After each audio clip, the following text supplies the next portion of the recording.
अपने अनुज लक्ष्मण को उनके पास कुछ सीखने के लिए भेजा। दशानन कहते हैं, हे लक्ष्मण, जननी जन्मभूमिश्च स्वर्गादपि गरीयसी। अपनी मातृभूमि, अपनी जन्मभूमि स्वर्ग से भी बढ़कर कदाचित इन्हीं भावों से उत्प्रेरित होकर और इन्हीं भावनाओं को पल्लवित करते हुए फलीभूत करने के मूल उद्देश्य से जिन क्रांतिकारियों ने स्वतंत्रता की बलिवेदी पर स्वतंत्रता के महान यज्ञ में अपना सर्वस्व न्यौछावर किया और अपने को एक सुगंधित हव्य के रूप में अर्पित कर अपना प्राणोत्सर्ग कर दिया, उनका बार बार नमन। यह कृतज्ञ राष्ट्र उन्हें बार बार प्रणाम करता है, उनका शत शत नमन करता है। देवियों सज्जनों, आदरणीय कवियों ने, विभिन्न वक्ताओं ने और इन क्रांतिकारियों, क्रांतिवीरों, स्वतंत्रता संग्राम सेनानियों से जुटे हुए परिवार के सब उपस्थित आदरणीय सदस्यों ने अपनी अपनी बात बताई। हम लोग बहुत प्रेरित हुए। हम सबको उससे प्रेरणा ग्रहण करनी चाहिए। कल सौभाग्य से स्वतंत्रता दिवस भी है। स्वतंत्रता दिवस को हम सब यह प्रण लेते हैं कि इन स्वतंत्रता संग्राम सेनानियों ने हमें जो यह अनुभव उपहार दिया, हम इसको रक्षित ही नहीं करेंगे, इसका अभिवर्धन करेंगे, अपने देश को महान बनाएंगे और अपना हम सर्वस्व इसके ऊपर न्यौछावर करेंगे। किसी कवि ने सही कहा है कि जिस देश में प्रेरणादायी कवि नहीं होते वह देश आगे नहीं बढ़ता।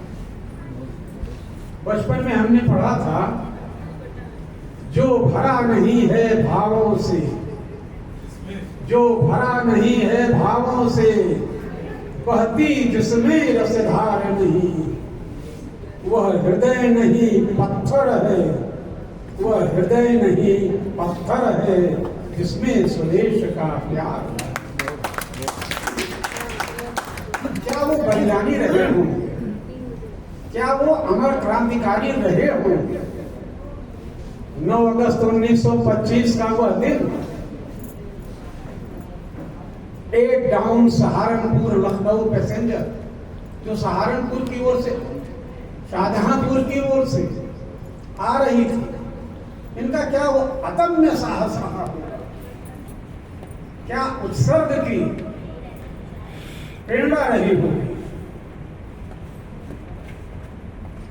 अंग्रेज इतिहासकारों ने परतंत्र भारत के इतिहास में अंग्रेजी में इसे कहा गया Kakori rail robbery, Kakori rail लूट।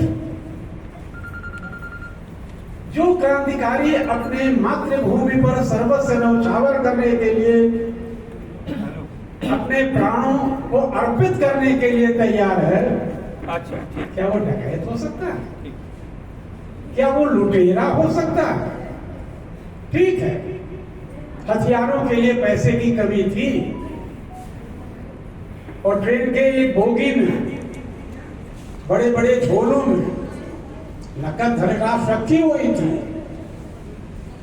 परंतु वह लुटेरा, वह हमारा क्रांतिकारी डकैत नहीं था। वह आत्मोत्सर्ग का एक बहुत बड़ा सिपाही था। उस दिन ये कथा लिखी जा रही थी शौर्य की, साहस की और एक उस अध्याय की जिस अध्याय की पूर्ति के लिए जब पंडित राम प्रसाद बिस्मिल फांसी के तख्ते पर झूल रहे थे, उनसे उनकी अंतिम इच्छा पूछी गई। उन्होंने यही कहा था।